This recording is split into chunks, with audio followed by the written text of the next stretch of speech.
I could go even farther back in time to even beyond my birthday, to when my wife and I were married 31 years ago. It seems amazing to me.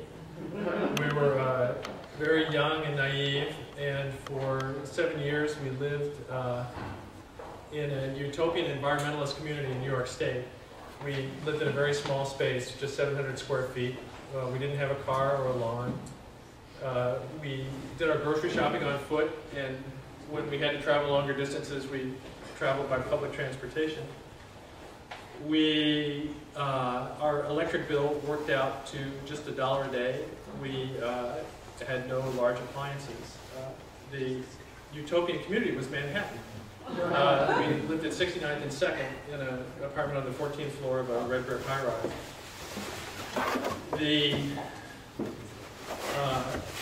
I think most Americans, even most New Yorkers, are used to thinking of the city as an environmental disaster area. It's all concrete and diesel fumes and noise and traffic jams.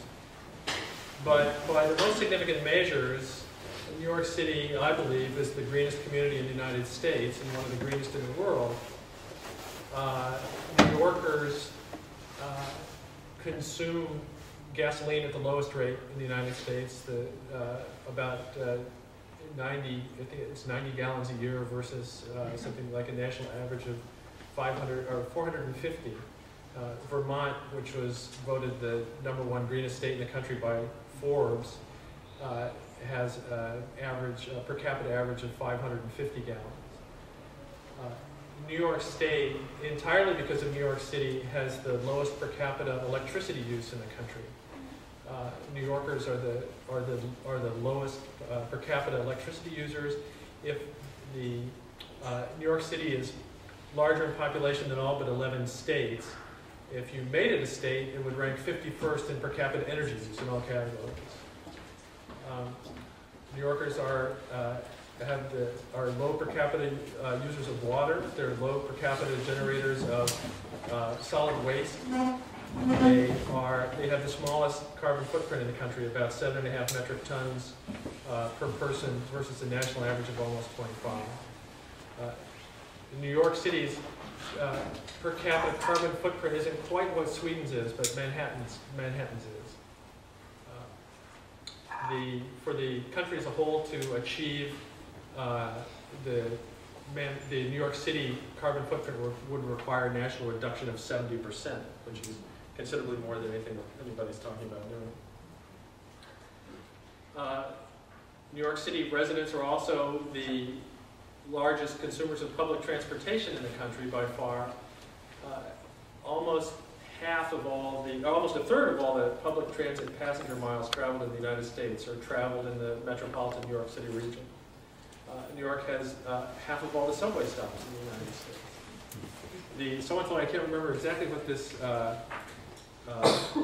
exactly which the line is, but it's a single bus route in New York City accounts for more transit passenger miles than the second largest transit system in the United States, the second largest bus transit system in the United States. The key to all these environmental wonders is population density. New York City is by far the densest place in the United States. Manhattan's density is about almost 70,000 people per square mile, which is far beyond the rest of the country. It's 30 times Los Angeles, 5 times Chicago. The density is critical because it makes possible everything. It's density of people and of destinations. When you put people close together, you make public transit work. When you put people close together, you make it possible for them to get from one place to another on foot or by bus or by subway. You make efficient transit possible. And you do achieve probably the key element, which is to break the chain of dependence, the American dependence on the automobile. New Yorkers are by far the least intoxicated automobile owners in the United States. more than half of New York City households don't own a car. In the rest of the country, it's basically zero. 77% of Manhattan households don't own a car. And New Yorkers don't use cars the way other people do. Manhattanites tend to use them on weekends to get out of the city, and they don't drive terribly far in them. People in the outer boroughs tend to use them to infrequently and to shop. And multiple car ownership is in a family is a rarity. In the rest of the country, in 2001, we crossed a sort of sinister threshold. That was the year that the number of registered vehicles in the United States for the first time exceeded the number of licensed drivers. So we have more cars than we have more cars than we have drivers. That came close to being true in my family, but not quite. All these I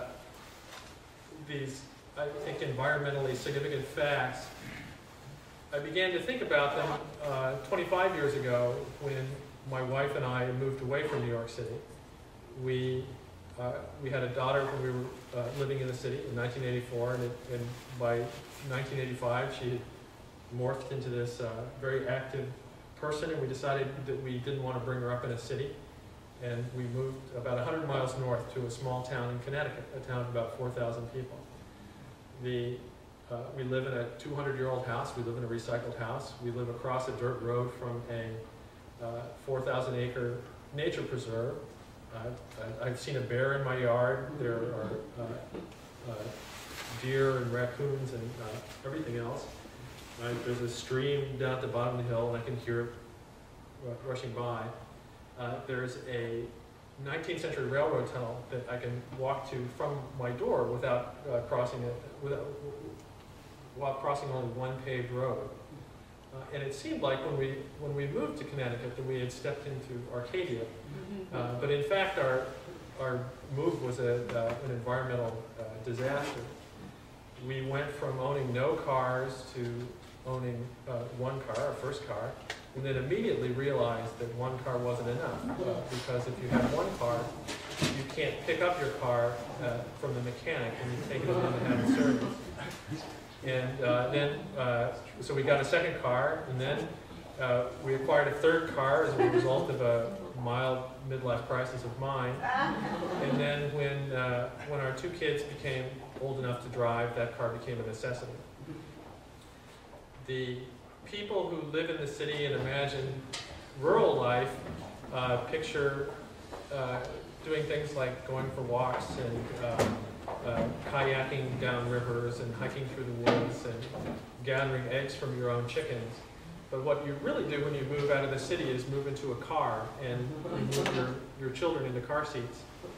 We went from driving close to 0 miles a year to driving initially about 30,000 miles a year between us. My kids are grown now, but my wife and I still drive 20,000 miles a year, which is just about the national average for a family. Almost everything we do outside of our house involves a car trip, because when you live in a small, low-density area, there's virtually no place that's accessible by bicycle or on foot, and there's no public transit because there's no conceivable way to organize an efficient public transit system when people live so far from each other. When we lived in New York City, our pediatrician, the office of our pediatrician was in the office of our apartment building, which a fact that did not encourage self-reliant parenting, but was extraordinarily convenient because elevators are among the most fuel-efficient passenger vehicles in the world. Now, where we live in Connecticut, my dentist is 2 towns away. It's around